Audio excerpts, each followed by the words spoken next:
آپ نے سبحان اللہ نہیں کہا بھائی، سبحان اللہ حضرت شیخ جمعے کے بعد آپ کو بتائیں گے کتنا بابرکت وظیفہ ہے۔ میں صرف ایک بات عرض کرتا ہوں پھر اپنے موضوع پہ آتا ہوں۔ سبحان اللہ کی عظمت کو سمجھو۔ حدیث میں آتا ہے، ابن ماجہ کی روایت ہے، مشائخ کے سامنے بات کر رہا ہوں، بات کرتے ہوئے بھی ڈر لگتا ہے۔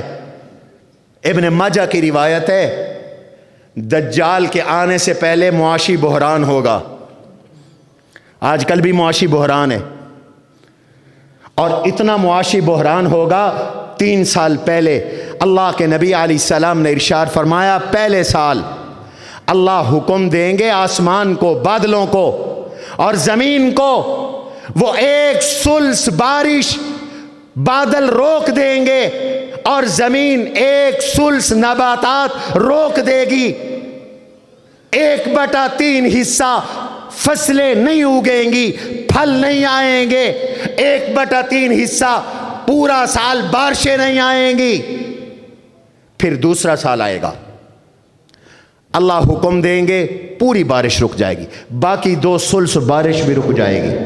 اللہ زمین کو حکم دیں گے باقی 2 سلس نباتات بھی اگنا بند ہو جائیں گے۔ روئے ارض سے فصلیں نایاب، پھل نایاب، گندم نایاب، چاول نایاب، سبزیاں نایاب، دالیں نایاب، بارشیں ختم، قحط کا ساماں ہوگا اور بھوک ہوگی، افلاس ہوگا۔ حضور علیہ السلام نے فرمایا سارے جانور مر جائیں گے الا ماشاء اللہ۔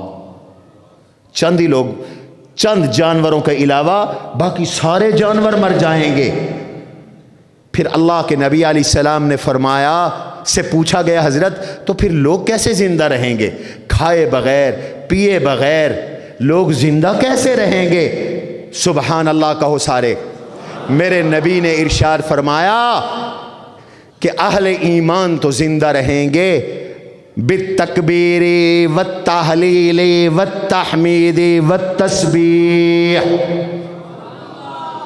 اہل ایمان کو اللہ بغیر کھانے کے، روٹی کے، بغیر پانی کے، اللہ بغیر غذا کے، خوراک کے، روحانی غذا اور خوراک کے ساتھ زندہ رکھیں گے۔ یہ پڑھتے ہوں گے سبحان اللہ، یہ پڑھتے ہوں گے الحمدللہ، یہ پڑھتے ہوں گے اللہ اکبر، یہ پڑھتے ہوں گے لا الہ الا اللہ۔ اس لیے آپ سے یہ مشائخ فرمایا کرتے ہیں ہر روز تیسرا کلمہ پڑھا کرو، ہر روز کہا کرو سبحان اللہ والحمدللہ ولا الہ الا اللہ واللہ اکبر۔ یہ تمہارے ایمان کی بھی غذا ہے، یہ تمہاری جان کی بھی غذا ہے۔ اب کہو سبحان اللہ، اور اونچی آواز سے کہو سبحان اللہ۔ حدیث